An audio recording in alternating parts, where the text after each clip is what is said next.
Ladies and gentlemen, welcome to YTS Westminster, the YouTube Society's brand new community channel made for students by students. Vlogs, discussions, debates, game commentaries, podcasts, comedy videos, academic videos. If you, the students, can think of it, we hope that you will soon find it here.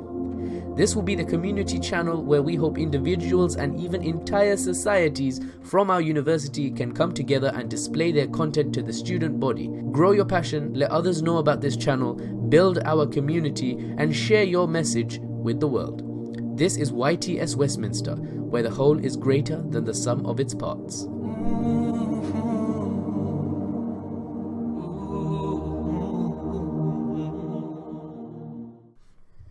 Ladies and gentlemen, welcome to another video. My name is Mahfuz, though some of you no doubt know me just as the voice note guy, and I'm not complaining, fair enough. Basically, today I thought I would go ahead and record myself pretty much going through the Bioinformatics computer practical exercises from last week for the module Medical, Genetics and Genomics. Feel free to share this video anywhere and everywhere if you think it would help other students. Basically, I had some trouble with some of these questions, and thanks to the assistants in the room at the time, thanks to Lorna, and thanks to just poking around the internet, I managed to go through all of them relatively comfortably by the end of it. And I thought maybe if any of you guys had similar trouble as I had, maybe a video guide would help out. Whoops, I accidentally clicked that. Nearly botched this whole video up. So yeah, be sure to forward this to anyone you think it would help, and let's go ahead and start off. So you should have done this last week, or whenever you're watching this, you should have done it around this date, 10th to 14th, at some point October.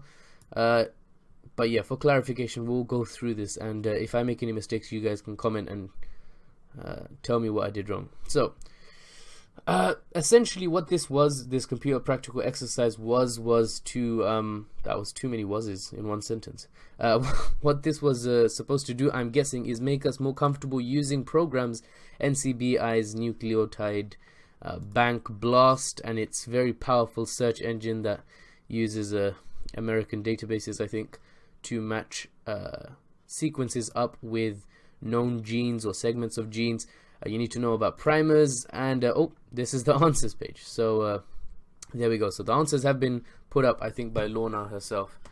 But yeah, you need to know how to get to those answers. If at any point during this module we need to use these, Ensemble, obviously one of them, one of these programs, NCBI's database, you want to be able to comfortably use these and not feel lost, because, you know, a week, 2 weeks, even 3 weeks before a piece of coursework is due, if you're trying to get through this and you find yourself stuck because you have no idea what the heck is going on, you don't want to have to go and learn this fresh just before an actual piece of coursework or assessment that's gonna define how well you do this year and next year. You want to be able to know how to use these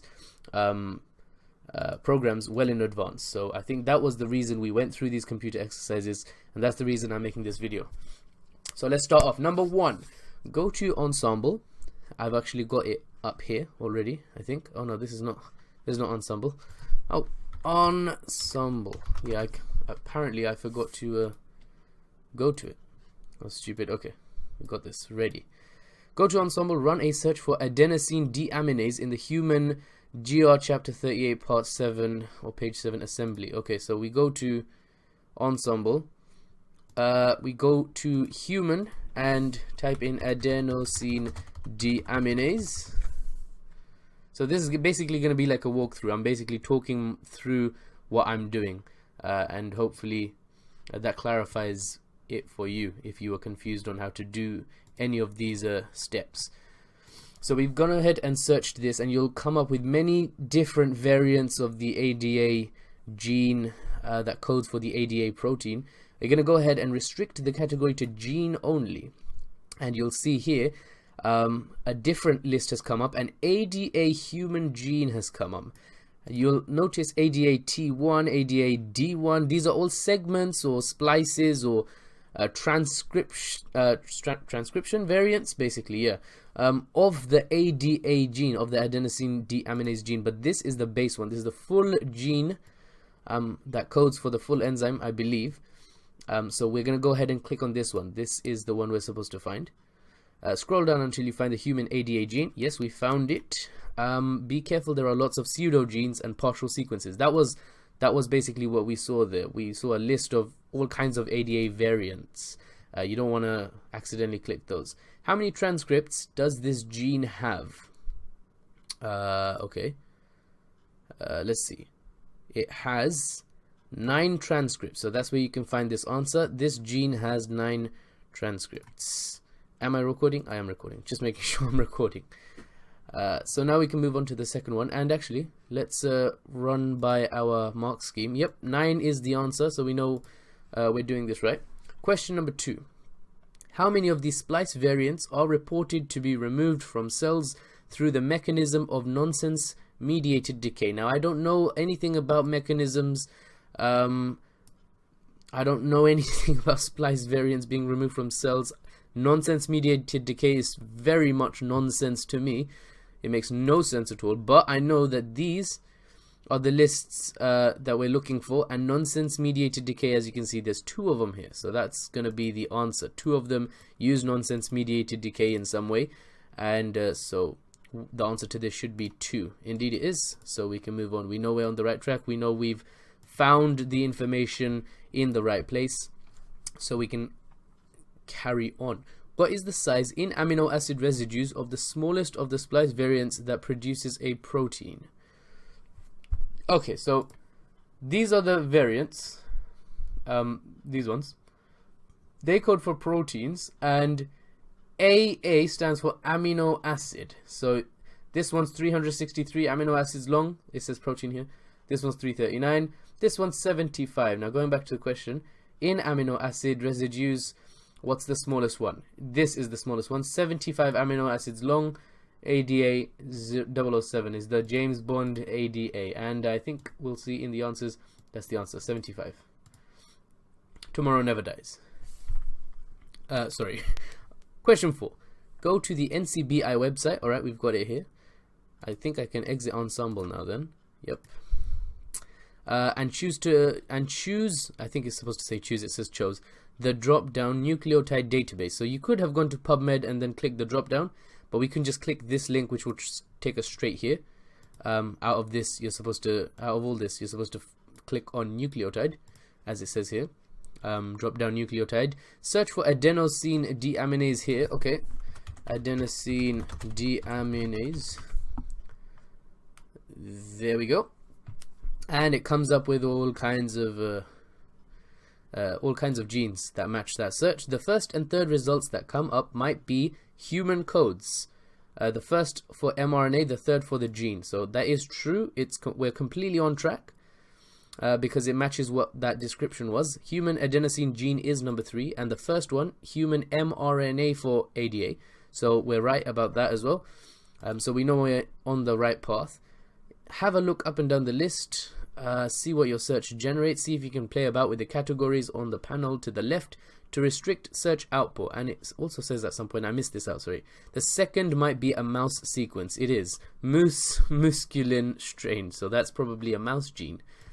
Oh, mice. Sorry.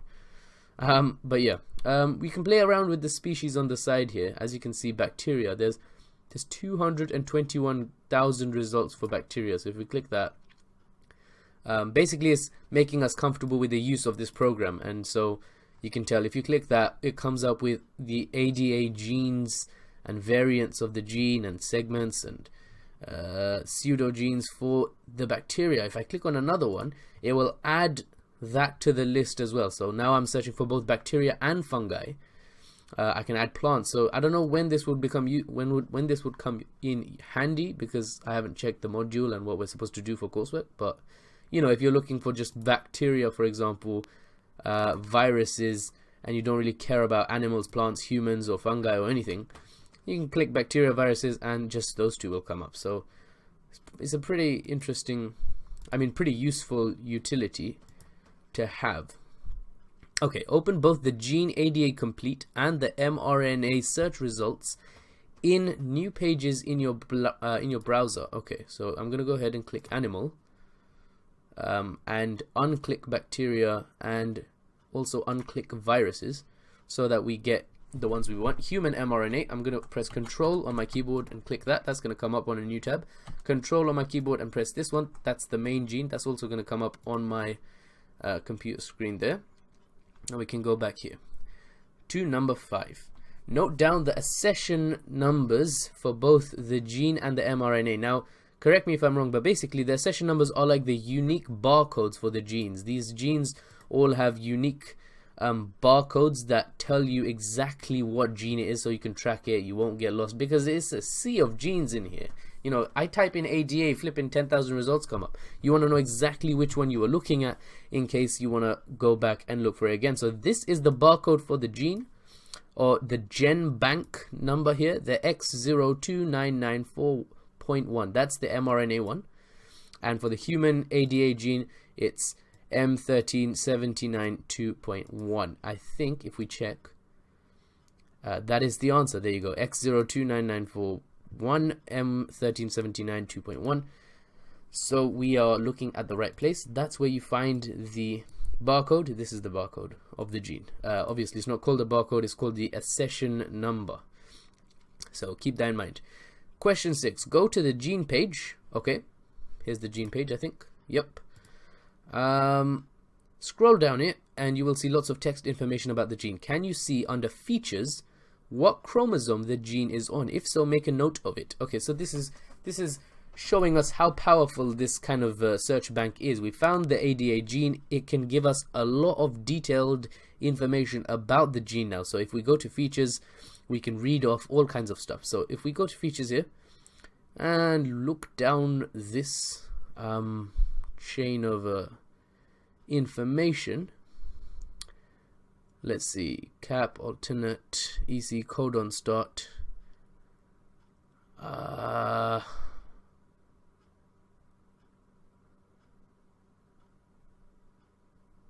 Oh, this is mRNA. This is the regular gene. Sorry, that makes more sense now, because look, the regular gene, it says it here, chromosome 20. So that's where it's found. It's found on chromosome 20, and it actually gets more specific than that. But I'll get back to that. Can you see more information about the location in that chromosome? If so, make a note of it. Yeah, there's even more information, as I said. So chromosome 20, it also tells you it's 475 base pairs upstream of the Hind3 site. It's between this base pair and this base pair. So it tells you a lot. The map, it says 20Q13.2 quota or quarter. That is the more specific coordinates. That's the locus, I'm guessing, or on chromosome 20 where this gene is found.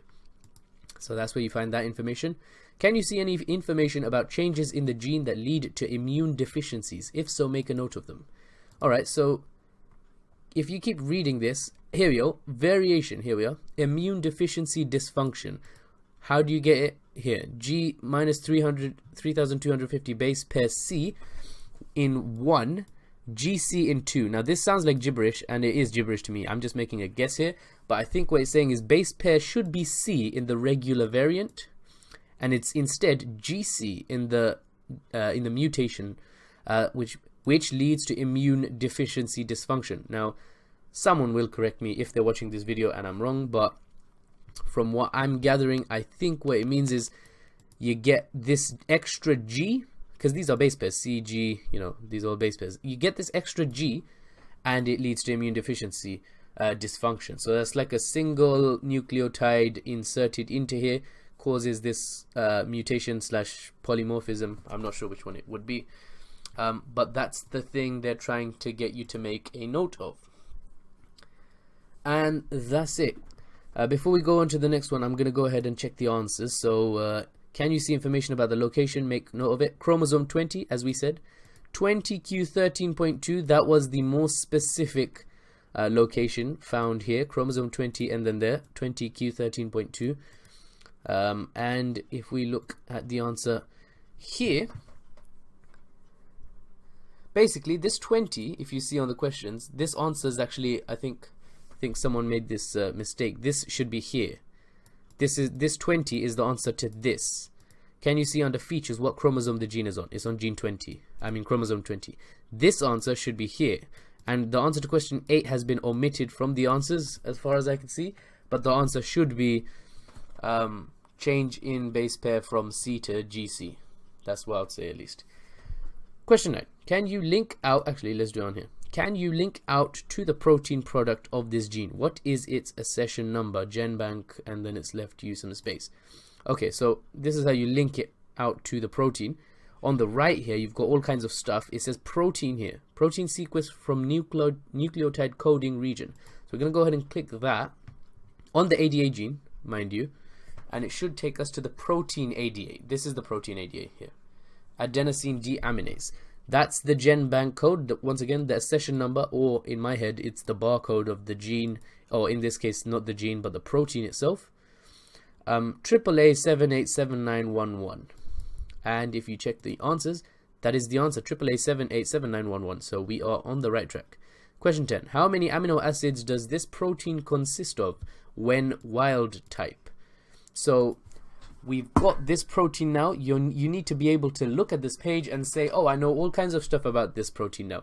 And you do. Here it says 363 amino acids. So wild type version of this protein has 366 amino acids, and that is indeed the answer to question 10, I think. There we are, 363. Question 11. Look up and down the page until you see a reference maybe to a 1990, oh, this A should be here, doesn't matter, paper reporting an identical 3-250 base pair deletion between 2 allele repeats in the ADA genes of unrelated ADA SCID patients. Link out to this paper using the PubMed link. In the abstract of the paper, what do the authors say the deletion is due to? Now, this is seeing, I guess, if we can look at,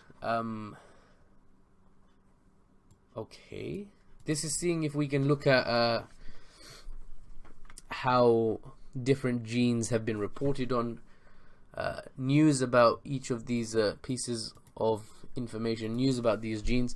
So what we're going to do is we're going to go to the ADA, and down here you can see there are references to authors who have written stuff on this enzyme, and here, the protein at least, and here it says 1990, so that's the year of reporting of this specific journal or article, sorry, and that's the one we're looking for because it mentioned in the question 1990. So let's go back to this, click on the PubMed link. It should take us straight to this article, and in the abstract of this article, as you can see, it says we investigated Belgian patient blah blah blah blah blah blah blah blah, all kinds of stuff I don't understand. Here, 3-250 base pair deletion is due to a recombination within the left arms of 2 direct allele repeats, and that is the reason. It says deletion is due to, and the question said, you know, what is the reason? Deletion is due to. There you go, see? And if you check the answers, that is exactly the quote. 3-250 base pair deletion is due to recombination within left arms of 2 direct allele repeats. So we know exactly how to look at articles, which is awesome. Let's go back and move on to question 12. Go back to the mRNA page for this site. Okay, mRNA, thank you. Here it is. Look over to the right and find analyze this sequence. Select highlight sequence features. Okay, let's do that one by one. If we look at the right, highlight sequence features under analyze the sequence. Yep, I'm going to click it. And this is what should come up. It should be the same page, but something down here will come up. Now don't cross this out, because if you do, it will stop highlighting this. You see the highlighted region in brown, as far as I can tell, is the sequence of base pairs that code for the gene. Oh, sorry, code for the protein, code for the amino acid chain that makes the protein. So this is the part of this mRNA strand of the ADA gene that codes for the actual ADA protein. I might be completely wrong. Sorry if I am, and you know that I am wrong. Then please just message on this video telling me, you know, Mahfouz, you're off your rocker. But yeah, Scroll down the page. Note the codons start at the first base. What base number is the A of the ATG transcription start site? Now, there's the ATG start. There's the ATG that starts off this entire sequence. What number is it? It says it here. You see, this is how you learn to read all this mess of information. It says 96.1187. What that's saying is this sequence starts coding for this enzyme at base number 96 and ends at base number 1187. So the answer to this question, what base number is the A, is the first number that is here, 96. And if we check the answers, boom, 96. That is the start site. So that's it. Question 13. Go back to the mRNA page. At the top, you will find options to see FASTA format of the code and also graphics.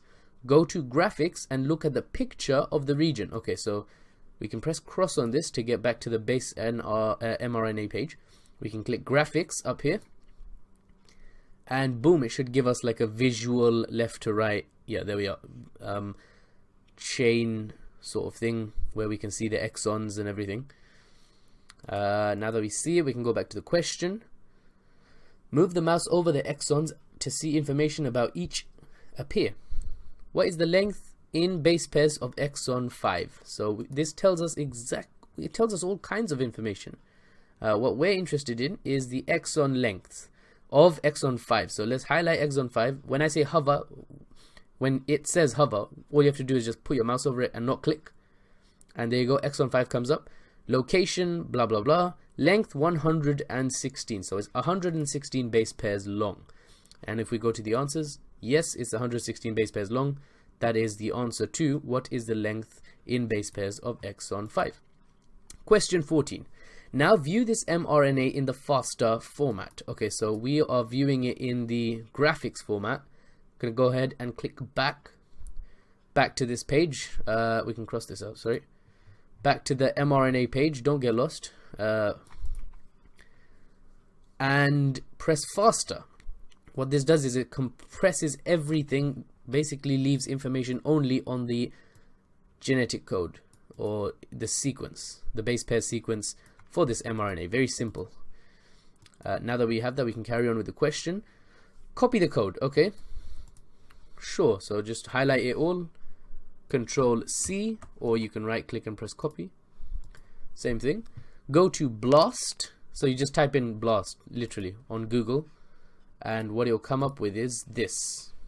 The basic local alignment search tool, BLAST. Click BLAST off. Wait, hang on, sorry. I've kind of jumped the gun. Go to BLAST, nucleotide, and paste in the FASTA sequence that we copied. Okay, so we're going to go to BLAST, nucleotide BLAST. And here in this box, we're going to press Control V or right click and then press paste. And that takes the whole sequence from the FASTA thing and just pastes it straight into our, hang on, let me get rid of that, straight into this box here. And I'm going to hit BLAST. Oh, YouTube. Cool. Now, this might take a while. It might be instant. In this case, it was instant. If it takes a while, don't rush it. Just leave it for a minute or so, and it should come up with the results again. It will change.